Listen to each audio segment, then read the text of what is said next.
ಇಡೀ ದಿನ ಕೆಲಸ ಕೆಲಸ ಕೆಲಸ. ಮದುವೆಯಾಗಿ 4 ವರ್ಷ ಆಯ್ತು, ಮಗು ಇದೊಂದು ಯೋಚನೆ ಇಲ್ಲ. ಬೇಗ ಆದರೆ ಯೋಚನೆ ಮಾಡಿ. ನಿಮ್ಗೆ ಮಗು ನೋಡ್ಲಿಕ್ಕೆ ಆಗದಿದ್ರೆ ನಾವು ನೋಡಿಕೊಳ್ತೇವೆ.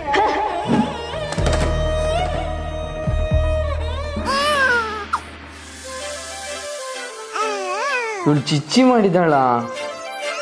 ತೊಳಿರಿ ಪ್ಲೀಸ್. ನಂಗೆ ಗೊತ್ತಿಲ್ಲ, ನೀನೇ ತೊಳಿ. ಅರ್ಜೆಂಟ್ ಉಂಟು ಕೆಲಸ. ನಂಗೂ ಕೆಲ್ಸ ಉಂಟಾ? ತೊಳಿ ಪ್ಲೀಸ್.